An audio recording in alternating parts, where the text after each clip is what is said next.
اور حضرت امام احمد ابن حنبل رضی اللہ تعالی عنہ فرماتے ہیں کہ جب تک کسی میں 5 چیزیں نہ ہوں، کتنی؟ 5 چیزیں نہ ہوں، اس وقت تک مسند افتاء کو زینت بخشنے کی جرات نہ کرے، منصب افتاء پر بیٹھنے کا تصور بھی نہ کرے۔ 5 چیزیں ضروری ہیں۔ کیا؟ سب سے پہلی خوبی کیا ہے؟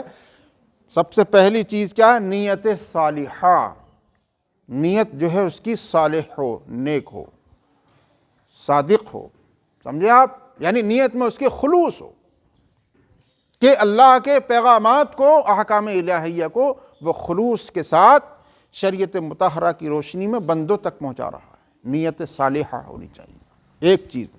دوسری چیز یہ ہے کہ حلم و وقار ہو، اس کے اندر بردباری ہو، متانت ہو، سنجیدگی ہو، شرافت ہو، یہ ساری چیزیں ہوں۔ اس کی اپنی ذات کے لیے بھی مفید ہیں یہ چیزیں۔ اور تیسری چیز یہ ہے کہ مسائل میں بصیرت اور ان پر ثابت قدمی کی شان ہو۔ مسائل میں جو ہے بصیرت ہونی چاہیے، اس میں مہارت ہونی چاہیے۔ اور چوتھی چیز یہ ہے کہ بقدر ضرورت ذرائع معاش، ضروری چیز ہے یہ بھی، چونکہ ذرائع معاش کی اگر فکر اس کو لاحق ہوگی تو اس کا ذہن تو معاش کی طرف کو رہے گا، اس لیے ذرائع معاش ہو، یعنی اس کو ذہنی سکون حاصل ہو، سمجھے آپ؟ اور 5ویں چیز یہ ہے کہ لوگوں کے احوال کی معرفت، لوگوں کے احوال کی معرفت، اس کی تفحیص کرے، اس کی تفتیش کرے، سمجھے آپ؟ اس کو سمجھے۔ نیت صالحہ تو اس لیے ضروری ہے کہ ہر کام کی جان اور روح دراصل یہی پاک نیت ہے، اس لیے نیت صالحہ ضروری ہے۔ جب تک نیت میں پاکیزگی اور اخلاص نہ ہو، کام میں برکت نہیں ہو سکتی، اور نہ وہ اللہ تعالیٰ کے یہاں قبول ہوگا اور نہ قابل اجر ہوگا۔ پھر ایسا جواب نور الہی سے بھی خالی ہوگا۔ جب نیت صالحہ نہیں ہوگی تو نور الہی سے بھی خالی ہوگا اس کا جواب، اس لیے کہ اس کی نیت میں جو ہے خلوص نہیں ہے، بلکہ اس کی نیت میں جو ہے دکھاوا ہے، ریاکاری ہے، اور خصوصی برکت سے وہ محروم ہوگا۔ حدیث نبوی میں ہے انما الاعمال بالنیات، اعمال کا دار و مدار نیتوں پر ہے، اعمال کا دار و مدار نیتوں پر ہے۔ نیت جیسی ہوگی ویسے ہی اعمال مرتب ہوتے ہیں۔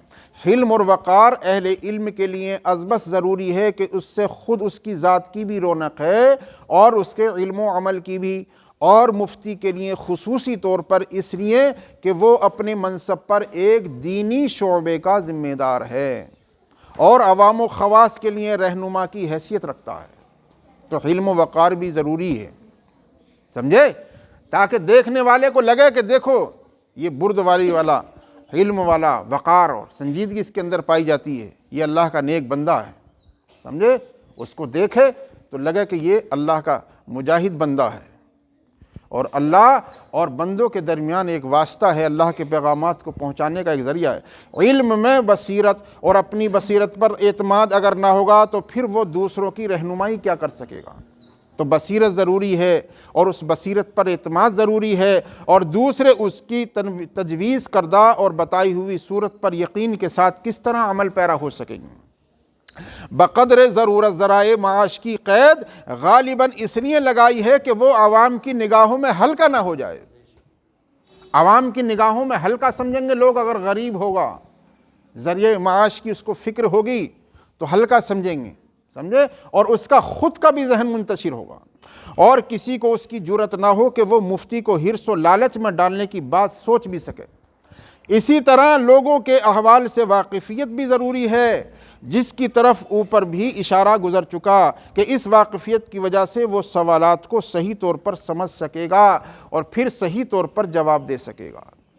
ان تمام چیزوں کا ہونا ضروری ہے، اور یہ ساری چیزیں اسی وقت حاصل ہوں گی جب انسان کے دل میں خلوص ہوگا، محبت ہوگی۔ تو بزرگان دین نے ہم تک یہ سب پیغامات پہنچائے ہیں، تو یہ سب کتنی قد و کاوش سے پہنچائیں؟ یہ اس لیے پہنچائیں تاکہ صحیح راستے پر انسان گامزن ہو سکے، تاکہ ذمہ دار حضرات اپنی ذمہ داریوں کو سمجھ سکیں، اور یہ اسی وقت حاصل ہوگی جبکہ انسان کے اندر خلوص ہوگا، اس کے اندر مہارت ہوگی، اور علم دین کی اشاعت کا ذوق و شوق ہوگا، اللہ کا خوف اور خشیت ہوگی۔ اللہ تعالی ہم سب کو عمل کی توفیق عطا فرمائے۔